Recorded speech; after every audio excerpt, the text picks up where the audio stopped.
Mengejutkan, hanya jarak hitungan hari pasca merayakan ulang tahunnya sendiri tanpa kedua putrinya, Ruben Onsu mengunggah tulisan bernada kejutan pada akun sosmed pribadinya. Tulisan Ruben tersebut bahkan menyentil tentang rasa hormat dan attitude alias perilaku yang baik bagi seorang anak. Ada apa dengan Ruben Onsu? Sementara itu, jelang sidang lanjutan gugatan hak asuh anak yang digelar di Pengadilan Negeri Jakarta Selatan siang ini, Minola Sebayang kembali mengungkit kegalauan Ruben Onsu yang ingin bisa berkumpul dengan anak di hari ulang tahun, tapi justru diberi syarat. Benarkah hal ini semakin memicu pihak Ruben untuk mendorong agar audit uang nafkah ratusan juta rupiah yang diberikan Ruben selama ini segera dilaksanakan? Bagaimana pula pihak Ruben Onsu menjelaskan tentang dugaan buzzer yang menyerbu dalam wujud haters. Bersama Intens Investigasi, kami hadirkan kabar terkini, terpercaya, dan teraktual. Tetapi sebelumnya, jangan lupa untuk like, subscribe, dan juga share channel YouTube ini.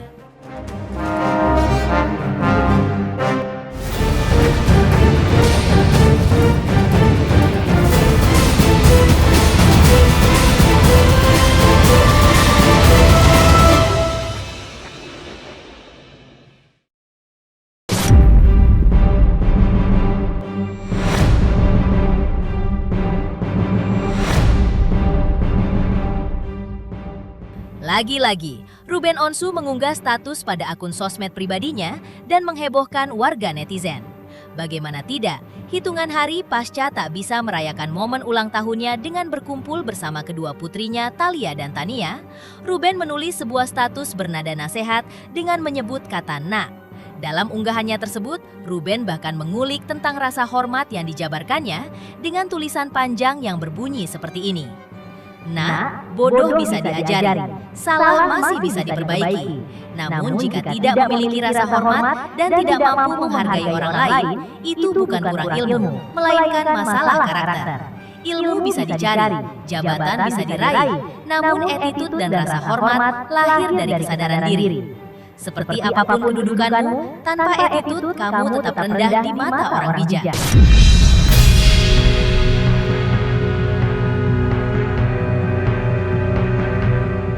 Sontak saja mengundang tanda tanya besar. Ada apa dengan Ruben Onsu? Entahlah.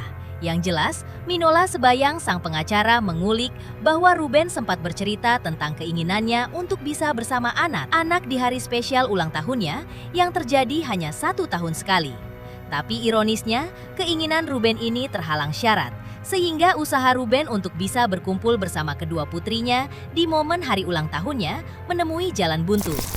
Saya teringat juga gitu, bagaimana Ruben ngomong di dalam hari jadinya, ya yang 1 tahun sekali orang memperingati hari jadinya kan begitu ya.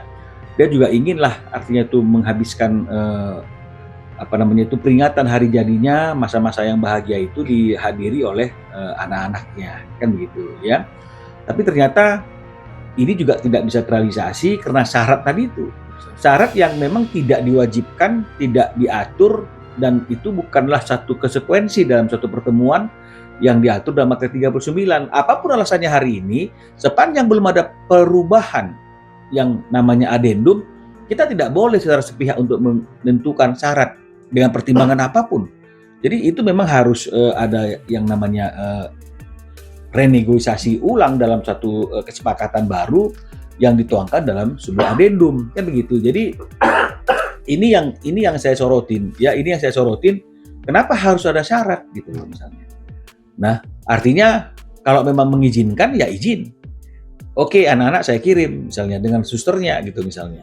Ya untuk menghadiri perayaan itu, nanti misalnya kalau memang misalnya belum bisa nginep misalnya ya akan balik lagi dengan supir. Itu akan lebih bagus daripada misalnya oke, tapi ada syaratnya. Nah, makanya saya katakan gitu loh bahwa mengizinkan dengan syarat itu adalah kata lain dari tidak mengizinkan. Nasib Ruben yang gagal bisa berkumpul dengan anak gara-gara syarat tak pelak membuat Minola Sebayang mengutas peringatan tegas bahwa hak Ruben untuk bisa berkumpul bersama anak sudah lama termahtum dalam perjanjian cerai yang ditandatangani secara sah bersama sang mantan. Dan karena itulah, melanggar perjanjian cerai tersebut sama dengan menentang hukum yang mengikat. saya juga ingin mengingatkan bahwa perjanjian yang dibuat oleh para pihak yang membuatnya itu secara aturan hukum juga mengikat bagi para pihak yang membuatnya berlaku seperti undang-undang gitu loh. Ini sesuai dengan ajas Pacta Sunt Servanda gitu loh. Jadi kalau misalnya kemudian kita warga negara yang baik, warga negara yang taat hukum, maka semua hukum harus kita jalankan dan laksanakan, jangan pilih-pilih, termasuk di dalamnya adalah kesepakatan yang kita buat dengan pihak lain yang dituangkan dalam suatu perjanjian, karena ada Pacta Sunt Servanda tadi itu, ajas Pacta Sunt Servanda itu bahwa perjanjian yang dibuat oleh para pihak mengikat dan berlaku seperti undang-undang bagi para pihak yang membuatnya. Berarti itu juga adalah hukum yang harus ditaati dan dihormati. Nah, jadi kalau misalnya kemudian di dalam kesepakatan itu ya yang tertuang dalam perjanjian yang mengikat seperti undang-undang bagi para pihak itu tidak dicantumkan adanya syarat untuk adanya pertemuan antara anak dan ayah, bahkan berkumpul dengan antara anak dan ayah itu tidak ada syaratnya, dan di awal-awal perjalanan perjanjian itu memang demikian adanya, maka akan sangat aneh sekali dan tentu bertentangan dengan hukum jika kemudian kita masih memberikan syarat-syarat ya, syarat-syarat atas adanya pertemuan antara ayah dan anak atau berkumpulnya antara ayah dan anak. Ya, apalagi misalnya syarat itu hanya ditentukan oleh kita sendiri secara sepihak gitu loh. Itu tidak boleh. Ya, saking rindunya Ruben Onsu untuk bisa berkumpul dan memeluk anak-anaknya bersama, Ruben bahkan sempat mengunggah fotonya bersama Thalia dan Tania. Saat itu, Ruben tengah menghabiskan waktu ayah dan anak yang seru bersama Thalia, Tania. Tapi kini, bahkan di hari spesial ulang tahunnya yang hanya bisa terjadi 1 tahun sekalipun, Ruben tetap tak bisa berkumpul dengan sang anak. Tak heran jika Minola Sebayang sang pengacara bahkan mengulik bahwa orang yang memiliki perasaan pasti akan prihatin dengan kondisi Ruben, yang jadi seorang ayah memperjuangkan segalanya untuk anak, tapi tak bisa berkumpul dengan anak-anaknya secara nyata. Orang yang punya perasaan pasti akan prihatin bahwa keinginan seorang ayah untuk bersama dengan anaknya di hari jadinya pun itu tidak terrealisasi karena ada hal-hal yang tidak seharusnya diberlakukan tapi diberlakukan ya, sehingga akhirnya tetap Ruben menghadirkan anaknya dalam bentuk ia prihatin. Orang yang punya hati pasti prihatin. Tapi kalau misalnya orang yang melihatnya dari kacamata yang lain, menurut dia oh ya norak lah, inilah berlebihan. Tapi memang itu sesuatu yang kita yang punya perasaan harus prihatin. Makanya saya katakan bahwa apakah kita sungguh-sungguh sudah merdeka dari kemerdekaan ini kan gitu artinya, termasuk merdeka dari rasa rindu. Perih menjadi ayah yang tak bisa memeluk anak-anaknya sendiri, Ruben bahkan konon sempat curhat kepada Minola Sebayang sang pengacara tentang usahanya untuk bertemu anak yang justru dibenturkan dengan keharusan menyetujui syarat yang diajukan secara sepihak. Ruben itu bukan orang yang suka membagi-bagi ke banyak orang. Ya, dia bukan orang yang curhat sana, ngomong sini untuk cari dukungan, enggak. Gitu. Dia cuma bilang saja gitu loh. Menurut Abang seperti apa? Bahwa saya sudah minta anak-anak untuk hadir di hari perayaan hari jadi saya. Oke, tapi ada syarat. Ya berarti kan nggak oke kalau ada syarat. Karena syarat itu kan sesuatu yang tidak diatur di dalam perjanjian pokoknya gitu. Di angka 39 itu. Yang saya tahu seperti itu rule of law-nya. Ya mungkin nanti ya orang lain akan berpendapat bla bla bla bla bla, silakan. Tapi yang pasti secara normatif bahwa perjanjian yang dibuat oleh para pihak itu mengikat layaknya undang-undang bagi para pihak yang membuatnya. Terlalu sering kecewa karena usahanya untuk berkumpul dengan anak sering menemui jalan buntu bahkan syarat.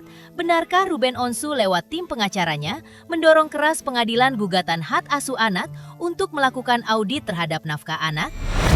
Pemirsa Intens Investigasi, jangan lupa saksikan terus Intens Investigasi dan pastikan jangan lupa untuk like, subscribe dan juga komen. Tim redaksi Intens Investigasi juga mengucapkan banyak terima kasih kepada semua subscriber hingga kanal Intens Investigasi kini menuju 4 juta subscriber.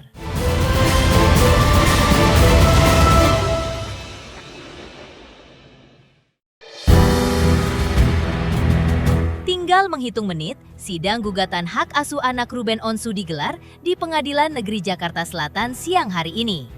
Menyambut sidang lanjutan tersebut, kabarnya pihak Ruben menyiapkan strategi pamungkas untuk bertarung di ruang sidang, yang sontak saja mengulik tanya.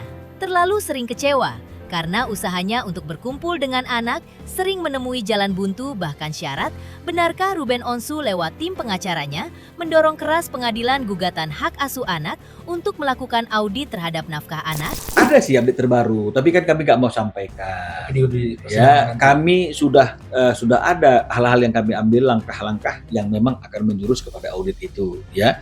Langkah-langkah real secara hukum, ya, bukan kami curhatnya di publik. Ya, tapi artinya wajar kami minta pertanggungjawaban dan kemudian kami akan menjadikan itu menjadi satu bentuk formulasi hukum formal yang mungkin itu akan menjadi sesuatu yang menjadi satu hal yang menjadi item dalam persoalan yang ada saat ini. Dan bak sudah jatuh tertimpa tangga pula. Sudah sulit untuk bisa berkumpul dengan anak, kini Ruben Onsu pun semakin sering diserbu aksi julid haters. Bahkan setiap kali Ruben mengunggah status ataupun foto di sosial media, ratusan akun haters pun langsung menyerbu kolom komentar dengan berondongan komentar jahat. Tapi alih-alih emosi, ketika tim Intens bertanya kepada Minola Sebayang, apakah Ruben memiliki rencana untuk menyeret para haters tersebut sampai ke jalur hukum, pengacara Ruben tersebut justru menjawab, mantap tidak. Pak Ruben sempat hilang pencitraan lah pas perayaan ulang tahunnya, bahkan ada beberapa orang yang terus menghujat Pak Ruben. Mungkin sempat cerita gak sih Bang nanti bakal ke ranah hukum ke gimana? Nggak ada, Ruben kan sudah tahu gitu loh. Ya, namanya orang yang udah benci kita, ya pasti akan benci kita terus. Apapun yang kita sampaikan nggak akan masuk ke dalam akal sehat mereka. Ya, tapi orang yang memang paham kita nggak perlu menjelaskan sesuatu, pasti mereka paham apa yang menjadi situasi kita. Ya, jadi itu mah nggak perlu diurus gitu artinya ya. Artinya ya mungkin ada sebagian orang juga yang menyuarakan kebenciannya itu juga mungkin memang dia dibayar untuk menyuarakan kebenciannya kayak kata Ruben, kan kita kan nggak bisa juga halangi orang yang mencari nafkah kan begitu. Ya sampai postingan Ruben kalau nggak salah kan dia juga ngomong nggak begitu. Buzzer ini nggak libur juga ya dia 17, jadi ya artinya kan ya namanya orang cari nafkah kan nggak ada masalah lah, walaupun dia menyangkal ya dia yang tahu dengan Tuhan.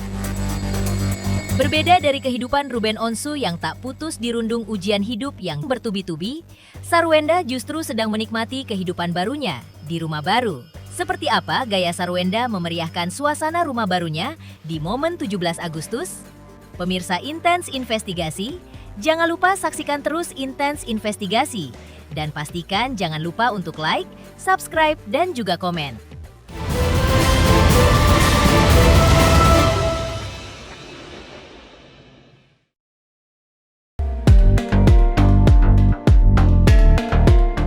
Berbeda dari kehidupan Ruben Onsu, sebaliknya, Sarwenda sang mantan justru sedang menikmati kehidupan barunya di rumah baru. Buktinya, di momen HUT kemerdekaan kemarin, Sarwenda mengunggah video serunya acara lomba 17 Agustusan yang digelar di rumah barunya tersebut. Sarwenda tak hanya mengajak kedua putrinya Thalia dan Tania, serta Wendy sang adik, tapi Sarwenda juga menggandeng belasan karyawannya untuk ikut seseruan mengikuti lomba makan kerupuk berukuran jumbo, yang mencuatkan pemandangan manis bertabur kemeriahan khas perayaan 17 Agustusan.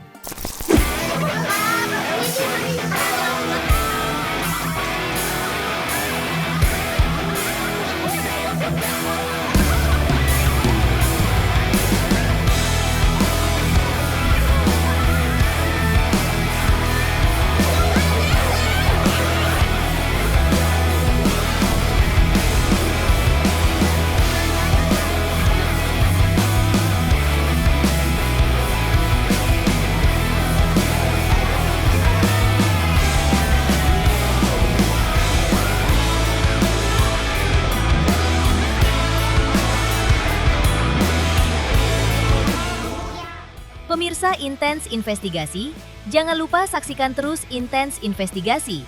Dan pastikan jangan lupa untuk like, subscribe, dan juga komen.